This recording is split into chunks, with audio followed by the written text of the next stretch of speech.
welcome to and or welcome back to my channel. This week we're back at it again and we're going to be reviewing season 4 episode 4 of Ready to Love. So without further ado, let's get into it. So the episode opens up in the ladies' lounge and we see all the ladies and Uncle Tommy, and this week he lets them know that it's their turn to decide which of the men will go home. So the first task for the week is to basically dig deeper and see who has more to offer than just the surface level stuff. So the first date of the episode is with Joelle and Vernicia. If you remember, Vernicia is the single mom of 3 kids and Joelle is the father, the single dad who has lost his wife. So it's more of a, she comes over to his house and it's more of a bit of a breakfast type of vibe or brunch vibe, and they get to talking, and basically Vernicia lets him know that she sees a really good connection between the two of them, and he expresses that even though he has lost his wife, he has not lost the feeling of wanting to find love like what he had again. So he's not afraid to love again. And in her confessional, she lets us know that she doesn't have any red flags when it comes to Joelle. She feels like what she sees is what she gets, and she doesn't see that there would be any problem in blending her family with his family, given that they're both single parents. So things are looking really good as far as the both of them. There's definitely a mutual interest. All right, so then we move over to the second date. We see Alexis, Mrs. Fly herself, who's going to meet with Troy. And while she's walking towards the date, she lets us know, the audience, that basically she's gonna check him because she found out that he promised to take her out on a trip for her birthday. And basically in the last meeting with Uncle Tommy and the other ladies, the other women, or like at least 3 other women, said like, oh yeah, he promised me the same thing. So she's not so keen on that, so she definitely wants to talk to him about that. So as soon as she enters the restaurant, Troy being Troy, what does he do? He scans her up and down, looks at her, likes her outfit, and then he kisses her on the forehead.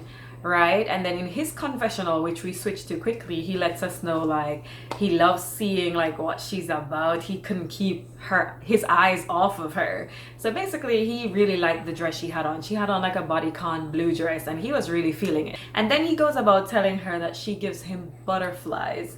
So I thought she would have maybe laughed with him or something, but she gets dead serious, like dead ass. Like she's super serious, and she lets him know like, yeah, okay.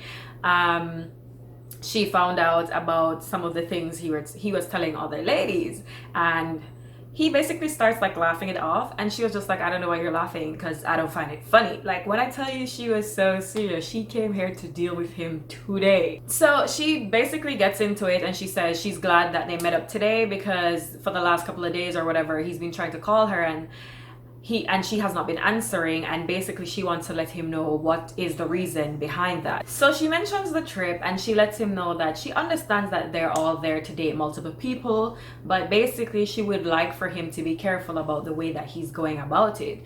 She basically says like, if you're interested in me, be interested in me, and like of course there should be some sort of uniqueness about what you say to me. Like she doesn't like the fact that he's repeating the same thing to her as well as multiple other women.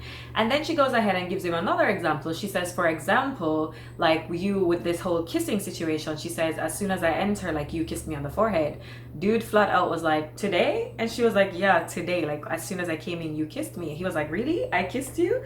She was like, yeah, you kissed me on the forehead. And he was like, no, I don't think I kissed you today. Like I honestly think it's either he knows what he's doing and he's playing dumb, or he genuinely does this subconsciously and doesn't realize that this is something he does to multiple women.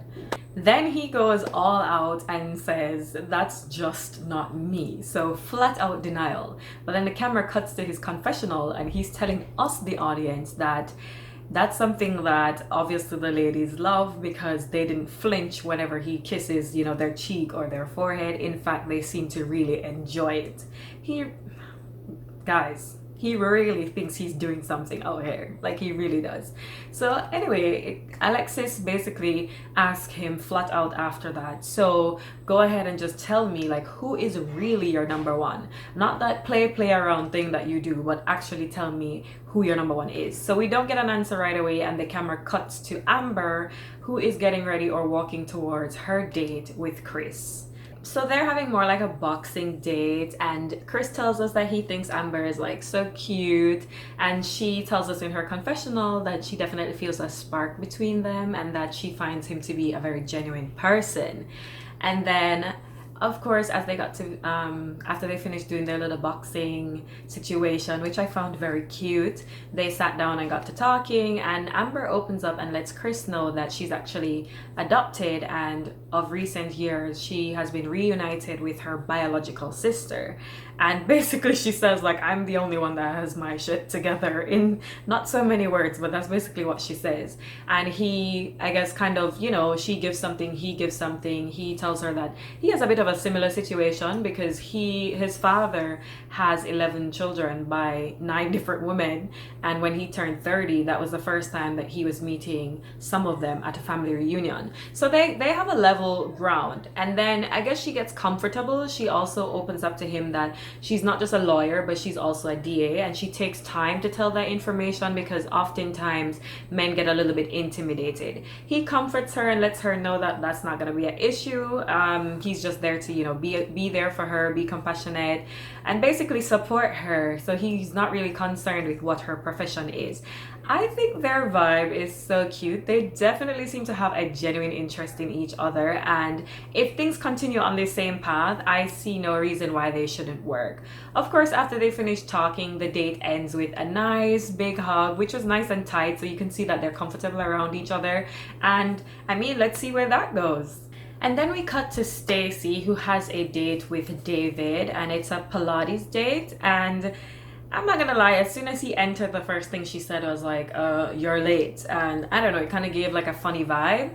And then once she started like giving out the instructions on like how to do the exercises and how he should form his body, she was like, but be careful, I don't want you to hurt yourself or fall, because I know you're like much older than me. He stopped and looked at her and he was like, I want you to be careful about your jokes. Like, I know he knew it was a joke, but it came across a bit, yeah, I don't know about that. Anyway, after they finish working out, they both sit down and get to talking, I guess, to know each other a little bit better. And they started talking about some of the things that would work for them in a relationship and some of the things that would not work for them in a relationship. So Stacy did point out the fact that she likes the fact that he was able to try something new, because obviously this is not something that would be a part of his regular regimen. And then he points out that he loves the fact that she's somebody who takes care of her body, because of course, what man doesn't want a woman who has an interest in taking care of herself? Anyway, they get to more serious issues, and basically they realize that they have a difference in opinion, because when it comes to marriage, which David makes very clear that is his end goal, and in marriage he wants it to just be open communication, complete open trust, whereas Stacy's like, she agrees it with the marriage part, but she thinks that in a marriage there should still be an element of privacy. Like, she doesn't think if she has a journal, her husband should be reading her journal, and she doesn't see the need for them to like share passcodes and information like that. She very much wants her privacy. But like she says to us in her confessional, she thinks when she says privacy, David hears secrecy. So it's obvious that they're just not meeting on the same playing field. I think they want two different things. It doesn't mean that maybe they cannot find common ground and something else, but I'm just not seeing the connection with these two. Then we move on to the first group date of the episode, and we have Alexis, we have AJ, we have Liz, and we have Jason. So they start off with some sort of competition date. I don't know what the game is called. So they're basically throwing like a sack or something into a hole. Anyway, at the end of the game, AJ and Liz win and the couple separate. So you have AJ and Liz on one side, and then you have Alexis and Jason on the other side. Now Alexis gets to talking, and it's very, very clear that she's super into Jason, but we have like the camera pans out a bit and we can see a bit of a fuller frame of them, and just from body language it's very obvious that Jason is just not that into Alexis. She's facing him while she's talking, meanwhile he's facing out. She is like super engaged and he's leaning away like in the opposite direction on the couch from her. There is so much space between them. Like, she's at point A and he's at like M or WXYZ. Like, he's very far away from her. And in his confessional he tells us, the audience, audience that he's having difficulty seeing her as more than just a parent, because remember, he is her son's basketball coach. So I guess for him, this date was for them to see if something more is there, but I think it's pretty obvious he's not feeling her. As far as I can see, those two will just end up being friends. At the end, they do share a bit of a moment. They have like jokes, but outside of that, I don't see anything else going on there. Cut to Liz and AJ. They're talking, they're vibing really well, and then Liz, in her confessional, she lets us know that she likes AJ a lot because whenever she's with him, she has a lot of fun. But now she wants to see what else is there. Is there something deeper? So to kind of figure that out, she asked him how does he feel about, waiting. And before answering the question, he asks her like, why? Is it because she's celibate? And she says it's because she's abstinent, not celibate. And basically took him forever to answer the question, but in not so many words, he basically says he's not okay with it. So she's a bit disappointed by that, but then she lets us know that maybe she will be the one to change his mind. I highly doubt that, but let's see where that goes. So Chrysanthemum and Ronald are the next date, and basically Chrysanthemum and Ronald are the next date, and they seem to be mutually attracted to each other.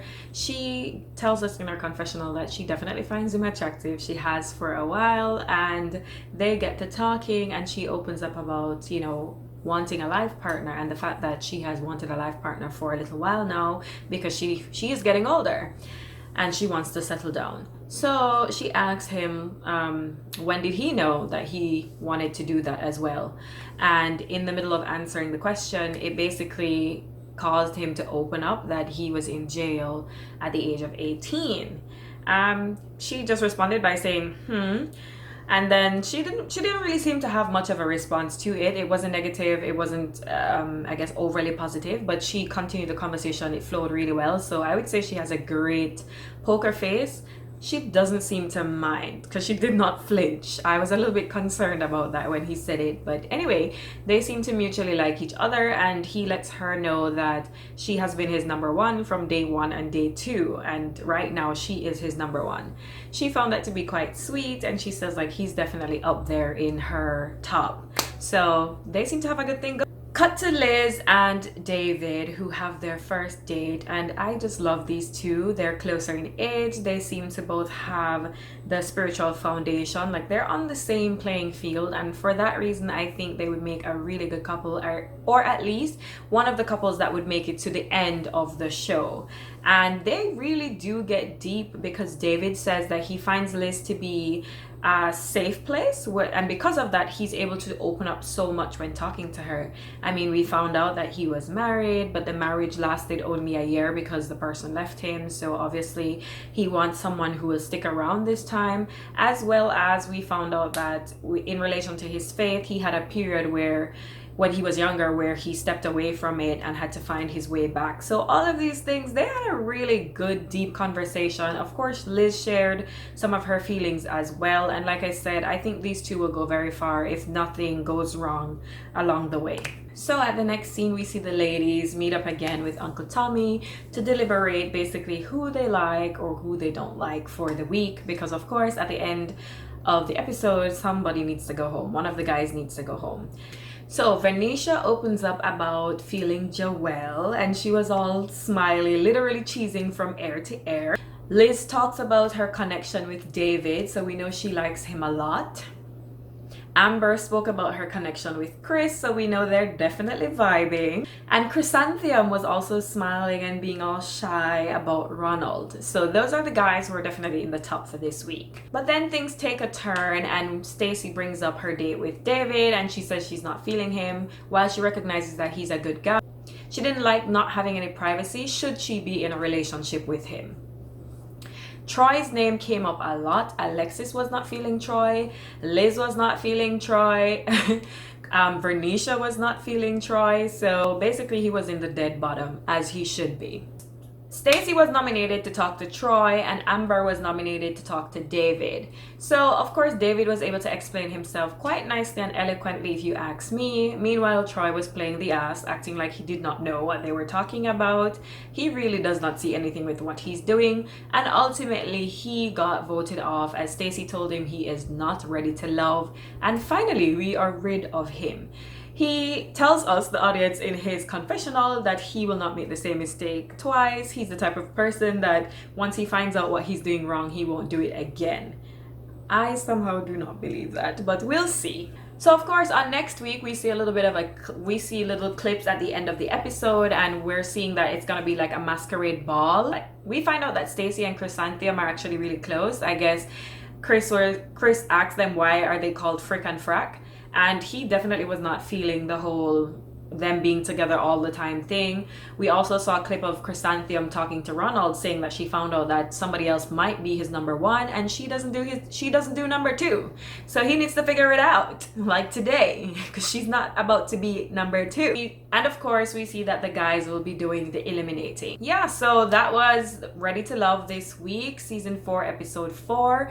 So let me know in the comments what you thought about this week's episode. Who were you feeling? Who were you not feeling? And we'll talk next week when episode 5 comes out.